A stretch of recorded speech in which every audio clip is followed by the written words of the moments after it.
안녕하세요. 저는 30대 후반 여자입니다. 저는 임신과 출산과 함께 시댁 식구들과 연을 끊게 되었는데요. 오죽했으면 저와 남편이 시댁과의 연까지 끊게 되었는지 제 이야기 한번 들어주실래요? 저는 누나만 2명인 종갓집 귀한 아들과 결혼한 며느리였고, 그와 반면에 저는 그저 평범한 집안의 외동딸이었어요. 종갓집 맏며느리. 생각보단 괜찮았어요. 시누이들이 있다고 한들 모두 시집들을 갔을 뿐더러 자식까지 있으니 산다고 바빠 저에게 크게 시집살이 시킨다거나 간섭을 하는 일도 없더라고요.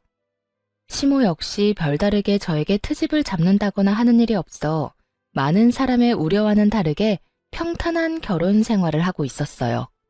남편 역시 집안일에 대한 모든 권한을 저에게 일임한 덕에 조그만 의견 충돌조차 없이 편안한 생활이 가능했죠. 단 한 가지 힘든 점은 있었어요. 그건 바로 몸이 조금 힘들다는 것이었어요. 종갓집 며느리답게 온갖 집안 행사를 맡아 해야 했고, 그 정도 힘든 것쯤이야 종갓집 맏며느리로 들어오면서 어느 정도 각오를 했던 터라 얼마든지 참아낼 수 있더라고요.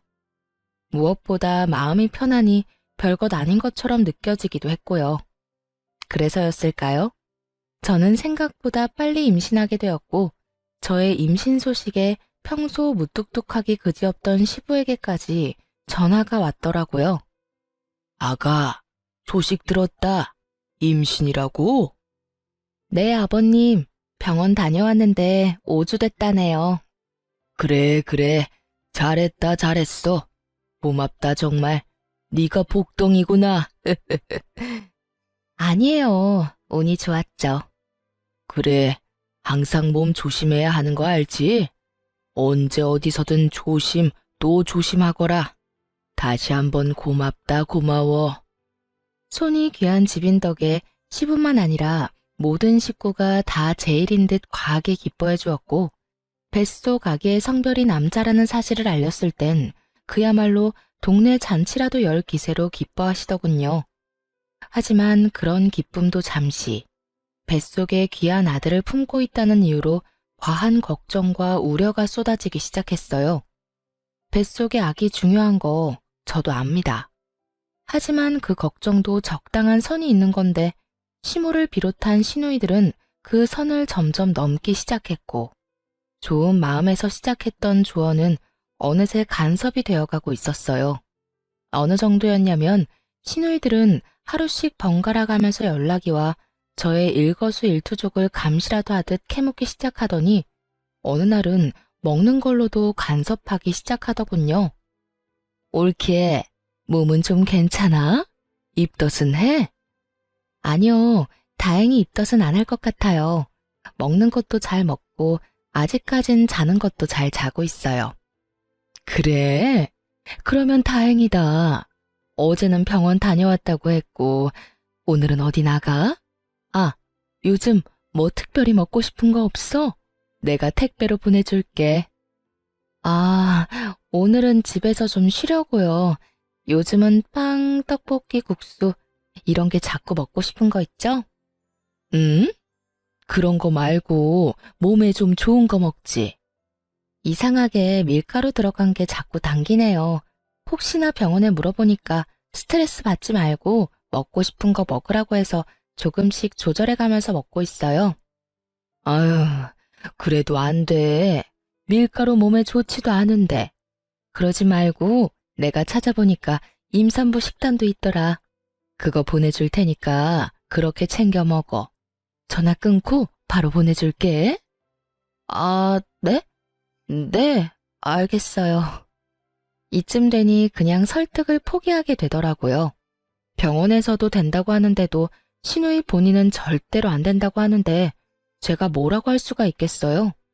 통화할 때마다 안부를 묻는다는 명목하에 하나부터 10까지 다 묻고, 이건 이래서 안 된다, 저건 저래서 안 된다고 설교와 간섭을 늘어놓는 게 시누이들의 일상이 되어가고 있었어요.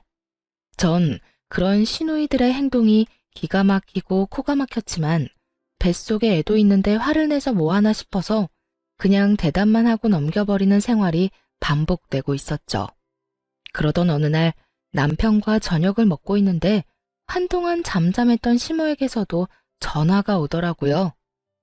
아가, 몸은 좀 어떠니? 저녁은 먹었니? 네, 지금 먹고 있어요. 몸은 괜찮고요.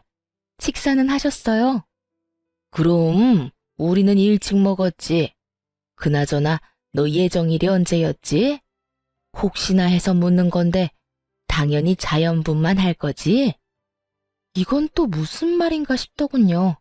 아직 배가 나오지도 않았는데 자연분만이라니. 물론 저도 자연분만이 싫은 건 아니었어요.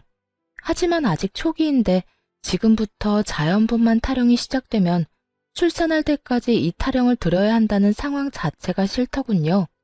그래서 이번만큼은 제 생각을 똑바로 말하기로 했어요. 자연분만이요? 아니 어머님, 저 아직 밖에 나가면 임산부인 줄 아무도 몰라요. 아직 그런 걸 결정하기엔 너무 이른 거 아닐까요? 아, 물론 저도 상황만 된다면 자연분만 생각하고 있긴 한데 하여튼 그런 말 하기엔 너무 이른 것 같아요. 하지만 시모는 역시나 대화가 될 리가 없었고 더 심하게 자연분만을 강요하기 시작하더군요. 아니 얘, 상황이 된다면이 아니라 무조건 자연분만 해야지. 자연분만을 해야 아기한테도 좋고 머리도 똑똑하다고 하더라. 여러모로 자연분만이 좋아. 그러니까 넌 다른 생각은 하지도 말고 자연분만만 생각해. 여러분, 이런 상황에 뭐라고 답하는 게 맞는 걸까요? 자연분만 할 수 있다고 말해도 출산날 뚝딱하고 아기가 나오는 것도 아니잖아요. 상황이 이렇게 되자 어떻게 말해야 될지 정말 곤란하더군요. 시모는 제 입에서 원하는 대답이 나올 때까지 10분이 넘도록 자연분만에 대해 좋은 점만 나열하고 또 강요했어요. 제가 가뜩이나 어두운 표정으로 전화를 받고 있자 남편이 걱정되는 얼굴로 가까이 오더라고요. 그래서 일부러 전화를 스피커로 돌렸죠. 시모 입에서 자연분만이라는 단어가 세 번째 나오는 순간 남편이 시모에게 노발대발 화를 내기 시작하더군요. 아, 엄마, 제발 좀 그만해. 엄마 극성에 뱃속의 아기도 스트레스 받겠다. 아직 출산하려면 멀었는데 벌써 무슨 자연분만이야? 아니, 아들, 옆에 있었어? 아니, 엄마는 다 우리 손주 생각해서 그러지. 엄마 손주이기 전에 우리 아기야. 그러니까 이제 좀 그만해. 아기 나올 때 되면 우리가 자연분만할지 수술할지 알아서 잘 결정해서 낳을 테니까. 아들, 수술이라니. 엄마는 너희 셋 다 자연분만으로 낳았어. 그러니까 봐라. 너희들 얼마나 건강해. 건강은 무슨? 나 잔병치레 엄청나게 하면서 큰 거 기억 안 나? 엄마가 내 병원비로 병원 기둥 하나는 세웠다고 했던 거 기억 안 나냐고. 아무튼 한 번만 더 이 사람한테 전화해서 이상한 소리 해봐. 전화 차단해버릴 거야. 그리고 누나들도 똑같아. 이 사람한테 다들 쓸데없는 연락도 하면 다 차단해버리고 나중에 아기 얼굴도 안 보여줄 거야. 그래도 되지? 그게 무슨 소리니? 출산하면 얼굴은 보여줘야지. 그리고 쓸데없다니. 우린 다 걱정하고 생각해서 그러는 건데. 그 걱정이 다 쓸데없는 짓이라고. 이 사람이 굳이 아무 말 안 하니까 나도 이때까진 가만히 있었는데 오늘 엄마 말하는 거 들어보니 도저히 안 되겠네. 이러다 진짜 사람 피말려 죽이겠어. 그러니까 엄마 손주 무사히 세상 빛 보게 해주고 싶으면 이 사람한테 전화해서 왈가왈부 간섭 좀 하지 마. 그럼 끊어. 남편은 시모에게 한마디도 지지 않고 자기 의사를 분명하게 전한 뒤 전화를 끊어버렸고 당황하기도 놀라기도 해 가만히 남편을 보고 있는 저를 보며 이렇게 말하더군요. 미안해. 우리 집 식구들 왜 이러는지 모르겠어. 아무튼 이때까진 당신이 나서지 말라는 말도 있기도 했고 큰 소리 나는 게 싫기도 해서 참고 있었는데 앞으로는 내가 알아서 할 테니까 이제부턴 당신은 한 발 물러서 있어. 이렇게까지 강하게 말할 줄은 몰랐는데 속으로 많이 놀랐어요. 그리고 앞으로도 가족들 앞에서 완벽한 제 편이 되어줄 것 같아 안심도 되었고요. 주변에 물어보니까 이런 건 남자가 중간에서 잘해야 한다더라. 그러니까 혹시나 나 없을 때 엄마나 누나가 또 그러면 당장 나한테 말해. 부담 갖지 말고. 참 고맙더라고요. 괜히 임신한 유세 부린다는 말을 듣고 싶지 않아 참고 있긴 했지만 사실 한계치에 다다르긴 했었기에 이 타이밍에 나서준 남편이 더없이 든든하더군요. 가끔 연락이 온다고 한들 사람 마음이 웃긴 게 남편이 이렇듯 제 편을 들어주니 시모와 시누이들이 간섭해도 그러려니 하며 큰 스트레스는 받지 않게 되더라고요. 하여튼 그날 이후 남편의 으름장이 제대로 먹히긴 했는지 시댁 식구들의 연락은 눈에 띄게 줄어들었어요. 아주 가끔 시아버지가 연락이 와서 먹고 싶은 건 없는지 물으며 며느리 먹고 싶은 건 다 사줘야 한다며 용돈 보내주시는 것 말고는 없었죠. 그렇게 시간은 흘러 출산이 얼마 남지 않은 어느 날 우려했던 상황이 나오고 말았어요. 뱃속에서 잘 놀던 아기가 너무 잘 놀아버렸는지 갑자기 여가가 되어버렸다고 하더군요. 바로 직전 검진까진 똑바른 자세로 잘 있던 아이가 여가가 되어버린 것도 당황스러운데 자연분만이 되지 않는다는 소식을 들은 시모의 반응을 생각하니 한숨이 끊임없이 나왔어요. 저의 예상대로 소식을 전해들은 시모는 득달같이 집으로 찾아왔고 그간 모아두기라도 한 것인지 속사포처럼 잔소리를 쏟아내더라고요. 넌 도대체 몸 관리를 어떻게 했니? 이제 아기 나올 때 다 됐는데 너가 몸 관리를 좀 더 잘했어야지. 그래서 정말 수술밖에 방법이 없대? 다른 방법은 없는 거야? 내 원참, 나는 한 번도 그런 적이 없는데 넌 도대체 왜 그런 거야? 정말 미쳐버릴 것 같더라고요. 아니, 아기가 갑자기 마음이 바뀌어 방향을 바꿔버린 것을 제가 무슨 수로 막나요? 다 큰 자식도 말을 들어먹지 않는데 뱃속에 있는 아기를 제가 무슨 수로 다시 되돌려 놓겠어요? 시모는 제가 무슨 대역죄인이라도 되는 양 저를 인정사정 없이 몰아붙이기 시작했어요. 그래도 전 최대한 차분하게 설명하려고 애썼죠. 아니 어머님, 제가 이렇게 되고 싶어서 이렇게 만든 것도 아니고 잘 아시잖아요. 이건 어쩔 수 없는 일이라는 걸요. 병원에서도 이런 경우가 종종 있다면서 어쩔 수 없는 일이라고 하셨어요. 어쩔 수 없는 일?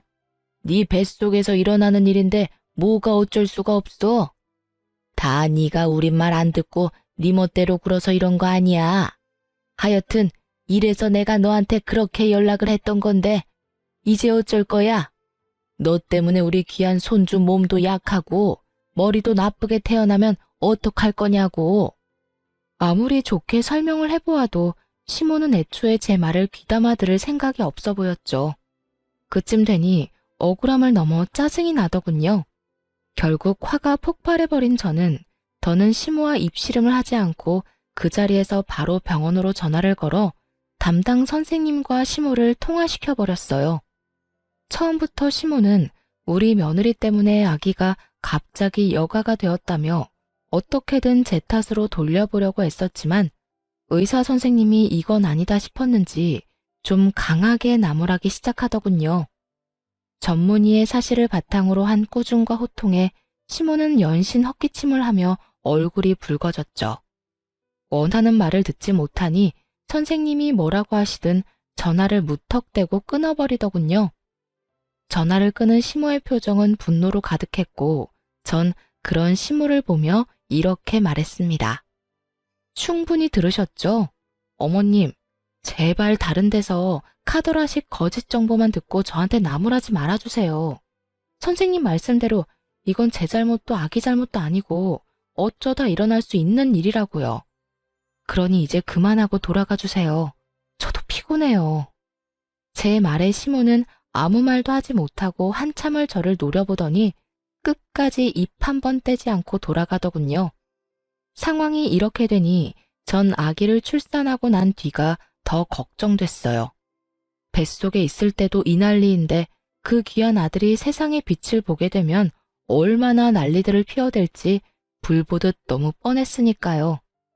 그렇게 저의 우려와 걱정이 커지는 사이 만삭을 지나 출산 2일을 앞두고 있었고 화장실이 급해 화장실로 갔는데 그날따라 소변이 끊이지 않고 계속 나오더라고요. 처음 겪는 상황이지만 딱 알겠더라고요. 양수가 터졌구나 하고요. 거기에다 꽤 심각한 상황이라는 것까지도요. 전 서둘러 병원으로 향했고 내진을 해본 결과 상황은 제 생각보다도 더 좋지 않았어요. 급하게 긴급 제왕절개 수술에 들어가야 할 정도로 말이죠. 제 연락을 받은 남편은 급히 병원으로 오고 있었고 제가 내진을 받는 사이 도착한 시댁 식구들과 친정 식구들이 줄지어 들어오고 있더군요. 식구들의 등장에 의사와 간호사분은 상황이 급하다는 설명을 해주었고 설명을 다 들은 시모는 한시라도 빨리 동의서에 사인을 해도 모자랄 판국에 간호사와 실랑이를 하며 미친 소리를 뱉어내기 시작하더군요. 아니, 시도라도 해볼 수 있잖아요. 바로 수술하지 말고 자연분만 시도라도 해보라고요. 보호자분, 시도를 하고 말고 할 시간이 없다니까요. 얼른 확인해보시고 사인해주세요. 시간이 없기는 무슨. 우리 며느리 얼굴 보니까 그렇게 급한 것 같지도 않구먼. 이분 말고 다른 보호자 안 계세요? 이러다 진짜 사모님도 그렇고 아기도 그렇고 정말 큰일 날 수도 있다고요. 그러니까 그 큰일 나기 전에 자연분만 시도라도 해보자니까요. 여기서 이럴 시간에 시도라도 하면 될 것을. 시모는 도무지 말이 통하지 않는 상태였고 뒤늦게 도착해 상황을 늦게 전해들은 엄마가 시모를 막아서며 분노를 표출하셨어요. 사돈, 정말 이럴 거예요? 지금 위험하다잖아요. 이러다 우리 딸 잘못되면 사돈이 책임지실 거예요. 비키세요. 제가 사인하겠습니다. 어이구, 잘못되기는 무슨. 사람이 그렇게 쉽게 죽는 줄 알아요? 우리 때는 이런 의료기술 없어도 다 잘만 나았다고요. 정말 몸만 멀쩡하다면 미친 소리를 해대는 시모의 머리채를 모조리 다 잡아 뜯어버리고 싶은 심정이었습니다. 친정엄마도 같은 심정인지 얼른 수술실로 들어가자며 동의서에 사인하려는 걸 시모가 온몸으로 막아서는 아주 어이없는 상황이 펼쳐졌죠. 모든 상황을 지켜보던 의사 선생님도 큰 소리를 내며 얼른 사인하라고 닥달하기 시작했어요. 그 정신이 어지러운 순간에도 귀가 아플 정도로 시끄럽게 싸우는 두 사람 때문에 남편이 얼른 도착하기만을 기다렸어요. 자칫하면 엄마와 시모가 분만실에서 몸싸움이 날 수 있는 조마조마한 순간이었거든요. 그 순간 뒤늦게 나타난 신랑의 우렁찬 목소리가 들리더군요. 엄마, 미쳤어? 도대체 뭐 하는 거야? 엄마 진짜 제정신이야? 누나들은 도대체 엄마 안 말리고 뭐 하고 있어?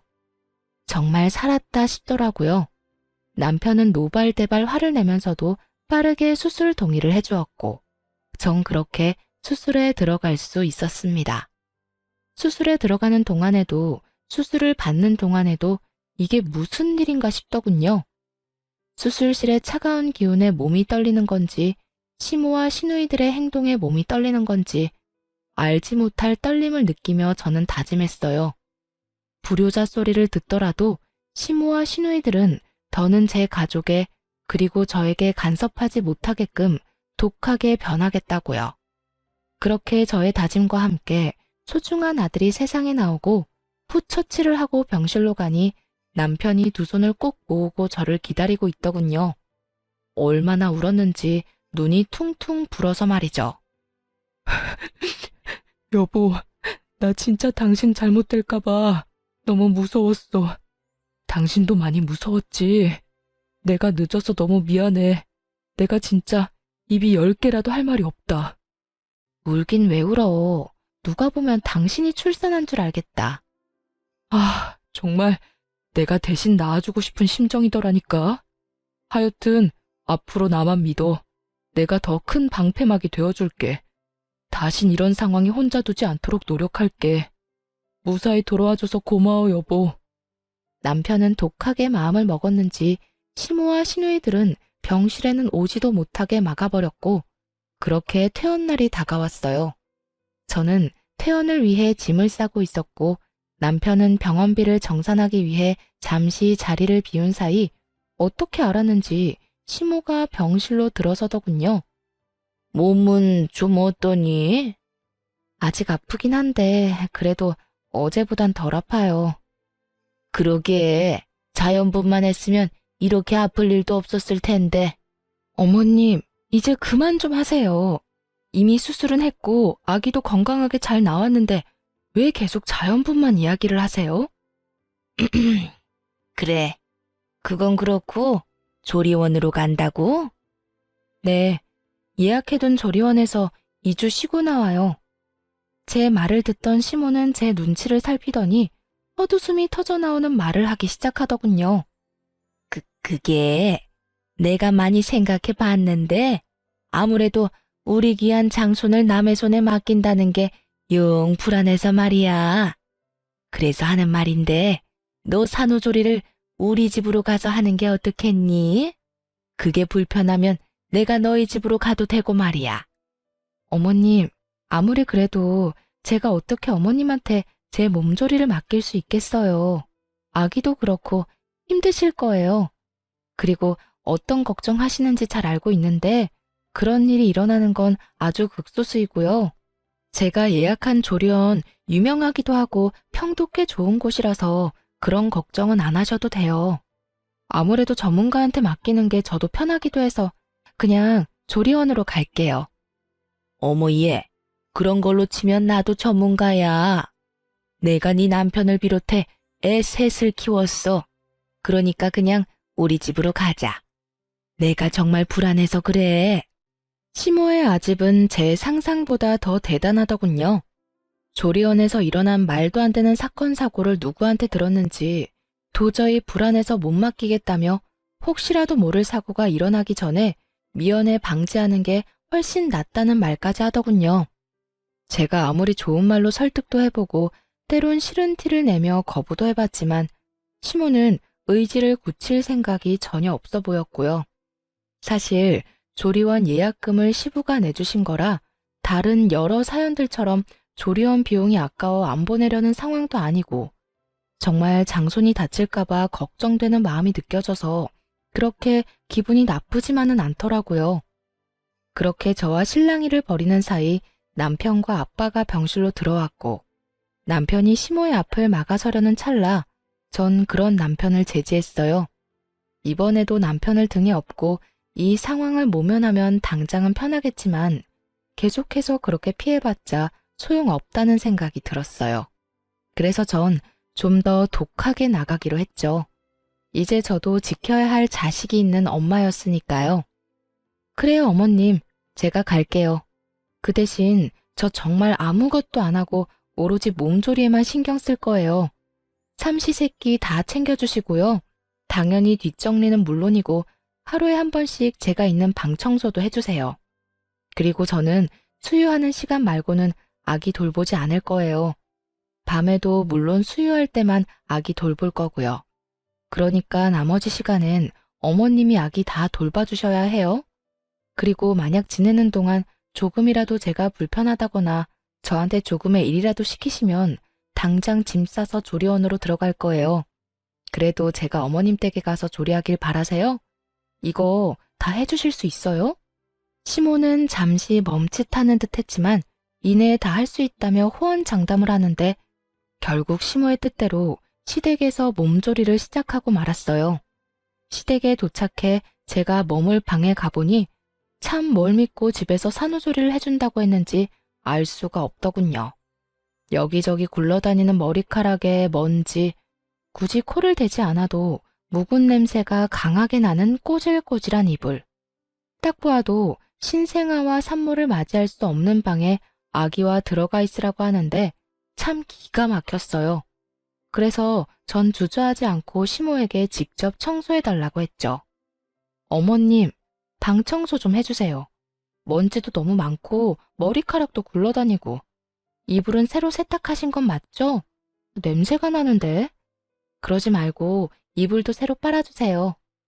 제 말에 시모는 아주 뻔뻔하게 거짓말을 늘어놓더라고요. 어머 얘, 청소도 다 했고 빨래도 다 해놓은 거야. 그러니까 언제 청소하고 언제 하신 빨랜데요? 그게 한 며칠 됐나? 며칠은 개뿔이라는 말이 정말 목구멍 끝까지 올라오는데 얼마나 말을 삼키고 또 삼켰나 몰라요. 시모는 찔리는 듯 저의 눈치를 살피고 있었고 저는 한 차례 말을 삼킨 후 시모에게 이렇게 말했어요. 어머님, 제가 이래서 조리원에 가려고 했던 거예요. 요즘 조리원에 들어가면요. 하루에 한 번씩 청소 꼭 해주세요. 이거랑은 비교도 되지 않을 만큼 깨끗한 환경에서 지낼 수 있도록 해준다고요. 제가 그 정도로 깨끗한 거 바라는 거 아니잖아요. 최소한 바닥에 머리카락이랑 먼지는 없어야 하는 거 아닐까요? 최소한 이불에서 향기는 안 나더라도 캐캐 묵은 쉰냄새는 안 나야죠. 그냥 다시 좀 빨고 청소 좀 해주세요. 정 힘드시면 지금이라도 조리원으로 가고요. 아니다. 금방 해줄 테니 안방에 가서 기다려라. 급하게 하지 마시고 천천히 하셔도 되니 꼼꼼하게 해주세요. 스팀 청소기도 있으시잖아요. 저 올 때마다 매번 시키시던 거요. 다 하시고 그걸로 한번 싹 밀어주세요. 저 혼자만 지내면 상관없는데 아무래도 신생아가 있으니 청결이 제일 중요해서요. 그래, 알겠다.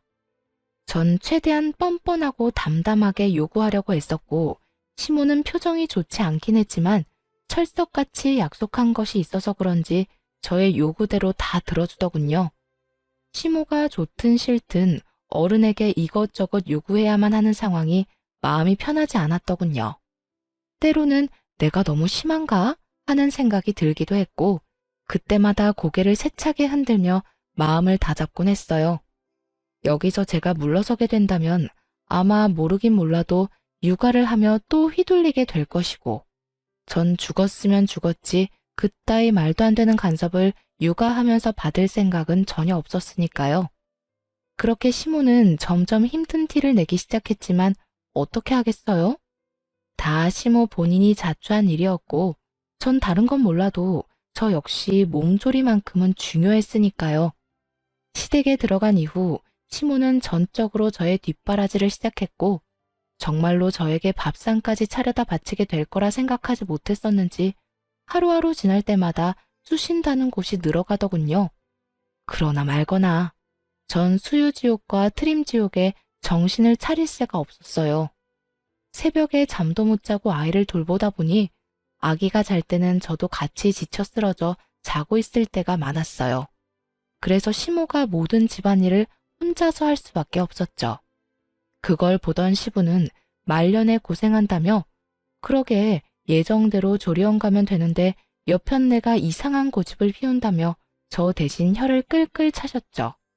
아이만 3명을 키웠다며 큰소리 떵떵 치던 시모도 이 정도로 힘든 줄은 몰랐는지 날이 갈수록 말수도 줄어들고 얼굴살도 빠지셨더라고요. 다들 아시다시피 먹고 싸고 울기를 반복하는 신생아의 굴레 속에 온 가족이 잠도 못 자고 아기한테 시달리게 되는 건 매일 있는 상황이었죠. 그렇게 일주일도 채 되지 않은 날 시모는 폭발을 하고야 말았습니다. 그날도 역시 배불리 모유를 먹은 아기는 오줌을 쌌는지 서럽게 울기 시작했어요. 아기가 목청껏 울기 시작하니 시모는 짜증 가득한 얼굴로 방문을 세게 열더니 아기를 향해 고함을 질러버리더라고요. 아, 정말 그만 좀 울어라. 너 때문에 내가 정말 미쳐버릴 것만 같아. 어떻게 하루 종일 우니? 하루 종일 울어? 그렇게 귀하고 귀에 조리원에조차 맡기지 못하겠다고 똥꼬지 부려 데리고 올 땐 언제고 목도 제대로 가누지 못하는 생후 일주일도 안 된 아기한테 화를 내는 모습을 보고 있자니 정말 기가 다 막히더군요. 시모는 그야말로 정신을 놓은 듯 보였고 그런 시모에게 쏘아붙이듯 말했어요. 어머님, 먹고 자고 우는 게 일인 아기한테 울지 말라고 화를 내면 어떻게 해요? 얘는 제 할 일을 하는 것뿐이라고요. 예, 아무리 그래도 해도 너무하지 않니? 밤에는 직접 애 보느라 잠도 못 자. 낮에는 빽빽 울어대는 소리에 잠도 못 자. 도대체 난 언제 자란 말이니? 귀한 손주도 하루 이틀이지. 나도 사람인데. 이렇게까지 울어대니 나도 당연히 짜증이 나지. 그러게 제가 이럴 줄 알고 조리원으로 간다고 했었잖아요. 그렇게 고집 부려서 데리고 오더니 고작 일주일도 못 버티고 이렇게 화내려고 큰 소리 치셨어요. 그리고 소리 좀 그만 지르세요. 애 놀라면 밤에 더 심하게 우는 거 모르세요? 제 말을 다 알아듣는 듯 아기는 타이밍 맞춰 더 큰 소리로 울기 시작했고 시모의 표정이 실시간으로 썩어가고 있더군요. 저는 불만스러운 눈빛으로 우는 아기를 달래기 시작했죠. 그랬더니 시모가 기어들어가는 목소리로 이렇게 말하더군요. 아가, 너 지금이라도 조리원에 들어가면 안 되니? 네? 그게 무슨 말이세요? 이제 와서 조리원을 어떻게 가요? 전 일부러 더 난색을 보이며 시모의 말을 받아쳤고 시모는 도저히 안 되겠다 싶었는지 아예 애원을 하기 시작하더군요. 나 정말 이러다 죽을 것 같아서 그래. 내가 나이가 몇 살인데 끼니 때마다 며느리 밥 시중 드는 것도 모자라 낮이고 밤이고 손주 시중 드느라 잠도 못 자. 그것뿐이니? 네 시아버지 눈치 보여서 그것도 그거대로 아주 힘들어 못 살겠어. 그러니까 제발 이제라도 조리원으로 가라. 응? 참 뻔뻔하다 싶더군요. 그러게 진작 제 말대로 했으면 서로 이렇게까지 얼굴 붉힐 일은 없었을 텐데 왜 고집을 부려서 이런 상황까지 만드는 것인지 이해도 되지 않았고요. 제가 여러 가지 생각들로 할 말을 잃고 시모의 얼굴만 뚫어지게 보고 있으니 주저리 아무 말 대잔치를 하기 시작하더군요. 네 말대로 전문가들도 있고 네가 먹는 밥도 거기에서 더 잘 챙겨줄 거다. 너도 시어머니한테 이거 해달라 저거 해달라 말하기 눈치 보일 거 아니냐. 아니요, 전 괜찮아요. 어머님이 아기를 이렇게 잘 맡아주시니 혹시 모를 사고가 안 일어나서 더 안심되던걸요. 애초에 어머님이 다 해준다고 해서 여기로 온 거라 눈치는 안 보여요. 아무튼 전 여기 좋아요, 어머님. 사실 불편한 것이 맞았지만 다신 시모가 말도 안 되는 아집을 부리지 못하게 더 시모를 몰아세웠어요. 제가 그렇게 해맑은 얼굴로 말하자 시모의 얼굴은 그야말로 흑빛이 되어가고 있었죠. 거의 울기 직전의 표정으로 마지막 술을 꺼내 보이더군요. 저기, 지금이라도 조리원에 가면 비용은 내가 주마. 얼마가 들든 군소리 하지 않고 다 주마. 아니 이참에 그냥 편하게 한 달 정도 가 있는 게 어떻겠니? 그러니 제발 시험이 살린다 생각하고 조리원으로 좀 가주려무나 이렇게 부탁하마. 이렇게까지 하는데 더는 시댁에 머물 이유가 없더라고요. 그래서 전 짐을 싸 집으로 돌아왔고 집에서 미리 알아봐 두었던 도우미분을 불러 시모가 준 돈으로 본격적인 조리를 시작했습니다. 한 달 동안은 그야말로 천국 같은 시간이었어요. 한 달 뒤 본격적인 독박 육아가 시작되자 그야말로 지옥이 펼쳐지더군요. 물론 남편도 많이 도와주긴 했지만 남편이 출근하고 나면 오롯이 혼자 육아를 감당해야 하니 집도 더러워지고 성격도 많이 예민해져 갔어요.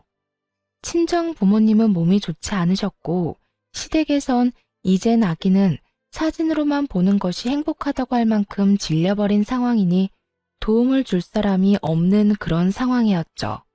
상황이 그렇게 되자 처음에 마사지를 받을 땐 완모를 하고도 남을 거라고 했던 모유가 점점 마르기 시작하더니 아이에게 줄 수 없을 정도로 막히기 시작했어요. 남편이 육아와 살림을 함께 해주곤 있었지만 그것과는 별개로 엄마가 할 일은 너무나도 많았고 전 지쳐가고 있었죠. 결국 모유 대신 분유를 먹이기로 결정했어요. 분유를 먹이기 시작하니 젖병을 씻긴 해야 하지만 남편도 아기 밥을 먹일 수 있으니 그만큼 저에게도 여유라는 게 생기더라고요. 거기에다 굳이 수유하느라 선잠을 자야 할 일도 사라졌고요. 하지만 좀 살만해졌다고 생각했는데 조용하던 신우가 갑자기 날뛰더라고요. 그때는 남편이 아이 분유를 먹이던 중이어서 제가 전화를 대신 받게 되었어요. 여보세요? 형님, 저예요. 잘 지내시죠? 그럼 올케는 잘 지내? 조리는 잘하고 있어? 아기 때문에 힘들지? 뭐 그렇죠. 이제는 좀 괜찮아지고 있어요. 그래? 그러면 다행이고. 그나저나 병훈이는 뭐해? 아기 보고 있어? 네, 아기가 배고프다고 울어서 남편이 분유 먹이고 있어요. 뭐? 올케, 설마 모유 수유 안 해? 언제부터? 원래는 모유 먹였었잖아. 말이 끝나기가 무섭게 신우이는 짜증이 섞인 목소리로 저를 혼내기 시작했어요. 다른 사람도 아닌 아기 엄마인 저에게 따지듯이 물어오더라고요. 역시나 제가 딱 생각했던 반응이었어요. 듣기론 시누이들도 완모까진 하지 못하고 분유를 먹였다고 들었고, 심지어 둘째 시누이는 제왕절개를 했다고 하더군요. 근데도 저한테 그 난리를 부리는 것을 보며 또 이 난리를 부리겠구나 했죠. 숨기려면 얼마든지 숨길 수 있었겠지만 언제까지고 숨길 수도 없는 노릇이었고, 어차피 한 번은 부딪혀야 할 일이라 생각해서 말했더니 역시나 예상했던 반응이 나오더라고요. 속으로 사람 참 쉽게 안 바뀐다 생각했네요. 그게 제가 몸이 너무 안 좋아져서요. 그동안 도와줄 사람도 없고 남편도 바빠서 이리저리 무리를 좀 했더니 모유가 안 나오더라고요. 양은 적고 아기는 더 달라고 울고 해서 하는 수 없이 분유 먹이기로 했어요. 완모 가능하다고 해서 저도 완모까지 할 생각이었는데 나오질 않으니 어쩌겠어요? 아쉬워도 하는 수 없죠. 전 있는 그대로 제가 처한 상황을 보태지도 빼지도 않고 설명해 주었고, 신우이는 저에게 괜찮냐는 말 한마디 없이 큰 소리를 내기 시작했어요. 그러게, 아기 엄마가 몸 관리를 잘했어야지. 또 밀가루나 먹어댔겠지. 아유, 올케는 도대체 제대로 하는 게 뭐야? 정말 뭐 하나 마음에 드는 게 없어. 정말 어이가 없어 기가 다 막히더군요. 저요, 임신했을 때나 밀가루 즐겨 먹었지 평소에는 잘 먹지도 않아요. 거기에다 어린아기 독박 육아해보신 분들은 아시겠지만 혼자 아기 보면서 끼니 챙기는 게 어디 쉬운 일인가요?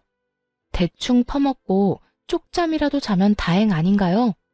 시누이가 애도 없는 것도 아니고 뻔히 사정을 다 알면서 그렇게까지 몰아붙이니 더는 참을 수가 없더군요. 아니 형님, 그렇게 말하면 제가 섭섭하죠.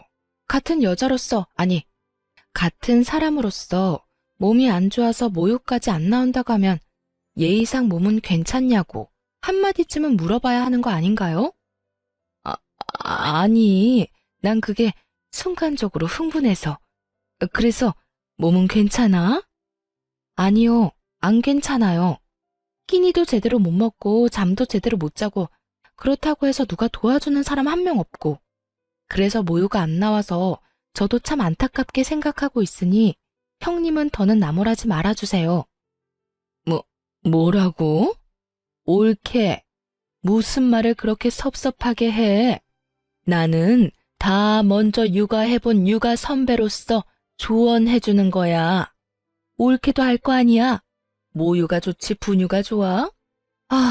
진짜 이런 말까지 안 하려고 했는데 지금 형님이 하는 건 조언이 아니라 간섭인 거 알고 계시죠?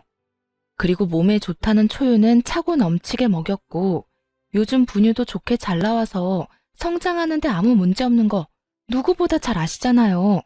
형님도 완모 못 하셨으니까요. 그러니까 이제 간섭 좀 그만하시고 앞으로는 내 새끼는 내가 어련히 알아서 잘 보살필 테니 제발 이런 식으로 선 넘는 간섭은 하지 말아주세요. 쏘아붙이는 제 말에 시누이가 어버버하는 사이 저는 전화를 끊어버렸고 날이 선 저의 고함에 남편이 화들짝 놀라 방에서 나오더군요. 남편은 저에게 왜 그러냐고 물었고 저는 씩씩거리며 시누이와 있었던 일을 말해주었죠. 인상을 잔뜩 찌푸린 채 저의 이야기를 듣던 남편은 신우에게 전화해 저번처럼 또 불같이 화를 내더라고요. 누나, 진짜 미쳤어? 누나가 뭔데 이 사람한테 몸 관리를 제대로 하란 말아야. 누나가 이 사람 약이라도 한번 사준 적 있어? 아니면 몸에 좋다는 영양제라도 챙겨준 적 있어? 내가 분명히 말했지. 이 사람한테 그딴 말 하지 말라고. 말이야 바른 말이라고. 누나가 무슨 권한으로 내 새끼한테 감나라 배나라야. 우리가 부모인데 우리가 어련히 알아서 하지. 그러니까 앞으로 이 사람한테 전화도 하지 마. 나한테도 한동안 연락도 하지 마. 알겠어? 이 정도 했으면 이젠 그만하겠지 생각했거든요. 그런데 신우는 참 포기를 모르는 여자더라고요. 며칠 동안 무서울 정도로 조용하던 신우이는 시부와 함께 시모, 둘째 신우이까지 대동한 채 집으로 왔더라고요. 이런 말하면 어떻게들 생각하실지 모르겠지만 전 오늘이 결전의 날이구나 싶었어요. 그 지긋지긋한 간섭의 고리를 완전히 끊어버릴 날이요. 이러한 제 생각을 알 리 없는 시모와 신우이들은 아기를 보며 행복한 시간을 보내는 시부와는 달리 아기는 뒷전이고 눈을 반짝이며 온 집으로 누비고 다니더군요. 뭐 하나 트집을 잡아볼까 하는 의도가 다분해 보였거든요. 세 사람은 집안을 둘러보며 되지도 않는 핀잔을 잡아대려고 애썼지만 제가 듣는 둥 마는 둥 대꾸도 제대로 하지 않으니 결국 모유 이야기로 바로 본심을 드러내기 시작했어요. 단유했다던데 그게 사실이냐? 다시 마음을 돌릴 생각은 없느냐? 분유보단 모유다.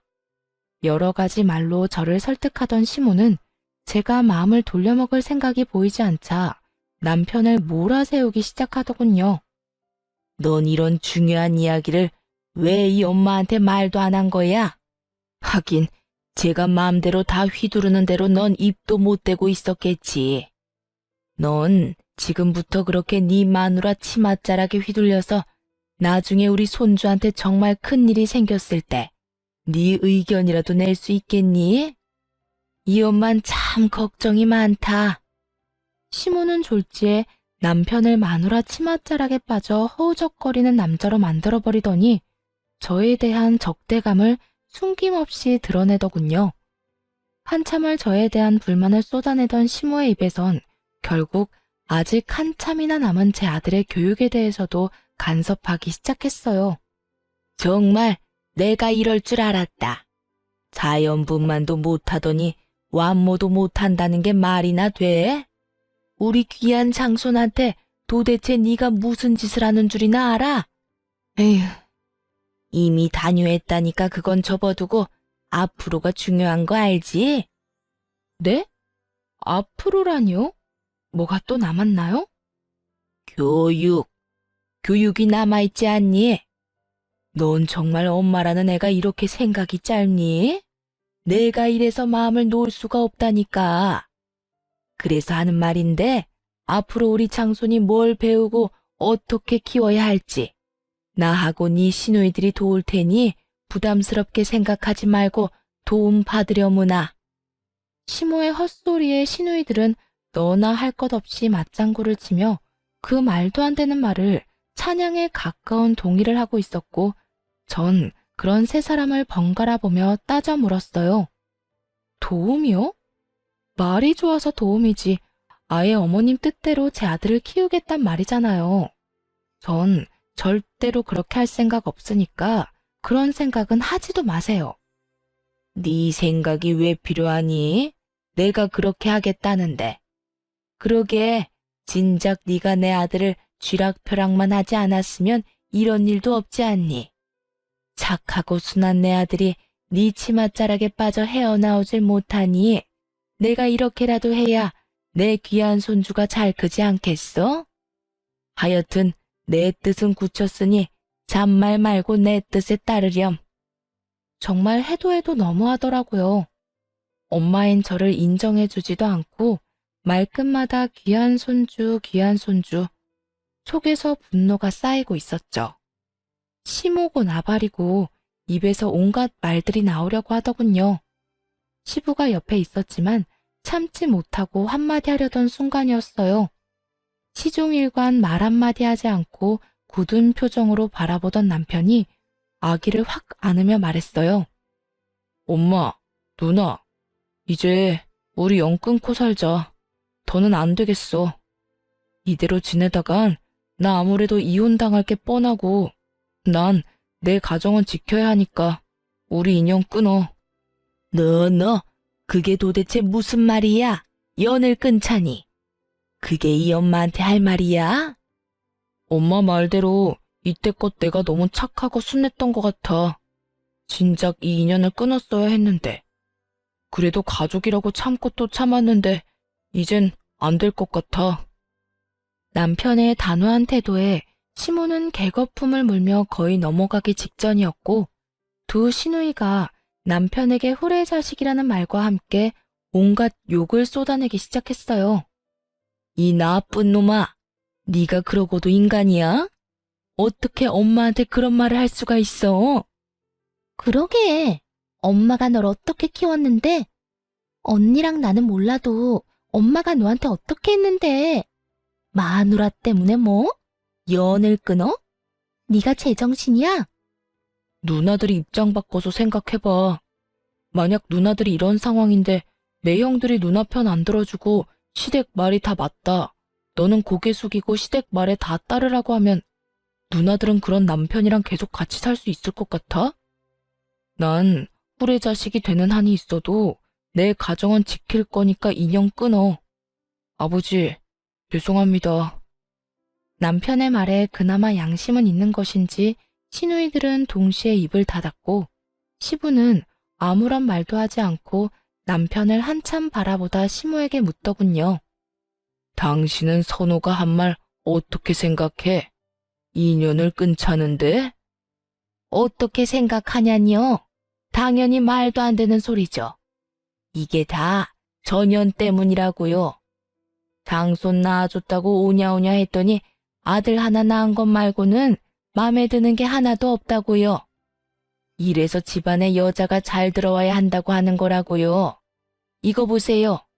그 착하던 우리 아들 입에서 인연 끊자는 말이 나오다니. 이게 말이 된다고 생각해요? 시모는 눈까지 까뒤집으며 저를 향해 비판을 쏟아내고 있었고 그런 시모를 향해 시부는 고함을 지르기 시작했어요. 전연이라니? 아무리 화가 난다고 해도 그렇지. 며느리한테 욕설이라니 당신은 부끄럽지도 않아? 내가 진짜 이때까지 세 사람이 하는 꼴이 너무 창피해서 입이 떨어지지 않아서 가만히 있었더니 뭐? 전연? 당신은 기본적인 예의라는 것도 모르는 거야? 너희도 그래. 뭐 하나 도와줄까 몸을 바쁘게 움직여도 모자란 판국에 얼뜻지 못해 안달들이나 입 놀리는 꼴이 한심하고 실망스럽구나. 시부의 말에도 정신을 차리지 못한 시모는 다시 그 지긋지긋한 자연분만과 모유 수유를 입에 올리더군요. 아니 여보, 저 물건 때문에 우리 손주 자연분만으로 태어나지도 못했는데 완모라도 해야 건강할 거 아니에요. 제 말이 틀렸어요? 그만 좀 하라니까. 내 말 안 들려? 그까짓 것들이 뭐 중요하다고 이 난리들을 부리는 거야?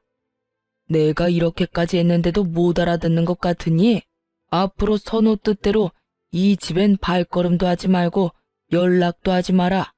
알겠어?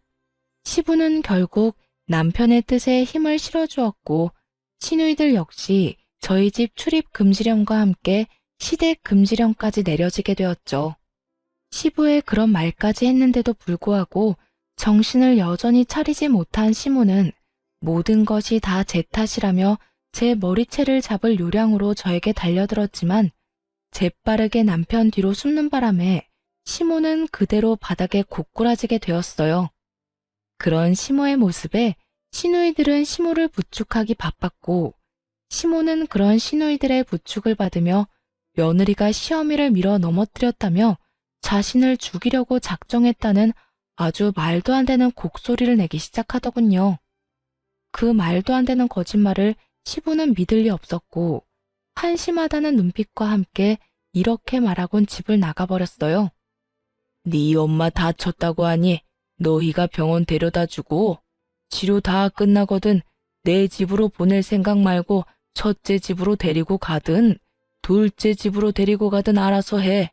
아니면 궁짝 잘 맞는 셋이 살던가.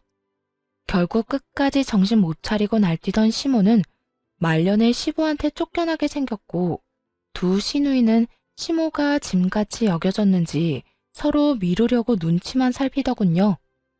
그런 세 사람을 바라보던 남편은 다신 찾아오지 말란 말과 함께 연을 끊자고 다시 한번 강조하며 세 사람을 차례대로 쫓아내버렸어요. 전 그런 남편의 뒤로 시모와 시누이들의 신발을 현관문 밖으로 던져주었고 그렇게 시모와 시누이들과의 연을 끊어버렸습니다. 그 후로 시모는 시댁으로 찾아가 시부에게 무릎을 꿇고 빌었지만 시부는 받아주지 않았다고 해요. 3개월이 넘는 시간 동안 시모가 날마다 찾아가 빌자 그제야 시모를 받아주었다고 하더군요. 물론 3개월이란 시간 동안 시모는 시누이들의 집을 전전하며 살았는데 둘 딸들이 얼른 나가라고 엄청 눈치를 줬나 보더라고요. 기가 팍 죽어서 시부 옆에서 잠자코 지내고 있다던데 지금까지 남편도 그렇고 저도 직접 연락한 적은 없네요. 아들 돌잔치 때는 시부만 참석했고 가끔 시부와 왕래하며 지내고 있죠. 남편과 시부는 저에게 세 사람과 영영 연을 끊고 살고 싶다면 그렇게 해도 상관없다고 해주었고 전 사랑하는 제 아들을 위해서라도 아직까진 세 사람과 왕래하며 지내고 싶진 않습니다. 남편은 여전히 저와 아들을 위해 기꺼이 가정에 힘써주고 있어요. 그 덕에 제 건강도 많이 회복된 상태이고요. 처음 세 사람과 연을 끊고 난 후 폐륜이라도 저지르는 것 같아 망설여졌지만 요즘은 그런 힘든 결정을 기꺼이 해준 남편에게 한없이 감사하며 행복한 일상을 살아가고 있어요. 이래서 가정에는 남편의 역할이 중요한 것 같아요. 다른 집 남편들은 시댁에는 자주 방문하자고 하고 처가에는 발길을 탁 끊는다고 하던데 저희 남편은 막내인데도 불구하고 부모님에게 쓴소리도 할 줄 알잖아요. 비록 부모님에게 연 끊겠다는 심한 말까지 해버렸지만 그럼에도 남편은 가정을 지키기 위해 큰 결심을 내려준 거잖아요. 저는 항상 자기 전에 남편에게 말해요. 저랑 결혼해줘서 고맙다고 말이죠. 그럼 남편은 저에게 가족들 때문에 고생시켜 미안하다며 꼭 안아주거든요. 지금 생각해도 저는 결혼 참 잘한 것 같아요. 지금까지 제 사연은 끝입니다. 너무 남편 자랑이 길었나요? 혹시 이 사연을 듣고 계신 남성분들이 있으시다면 제 사연 지나치지 마시고 꼭 잘 들어주셨으면 좋겠어요. 결혼은 두 사람이 사랑해서 하는 거잖아요. 사랑하는 사람이 슬퍼하지 않도록 결단이 필요할 때는 가정을 지키기 위해 이런 선택까지 할 수 있어야 한다고 생각해요. 물론 모두 부모 자식 간의 연 끊으라는 얘기는 아니지만 서로를 위해 또 내 가정을 위해서라면 멀리 지낼 필요는 있다고 생각해요. 내 옆에 있는 사람이 알게 모르게 내 가족 때문에 상처를 받고 있지는 않는지 오늘부터라도 옆 사람의 말을 귀 기울여 주시면 좋을 것 같아요. 그리고 매일 따뜻한 말 한마디씩 건네주시면 더 좋고요. 부끄러워하면서도 분명 행복해하는 모습 보시게 될 거예요.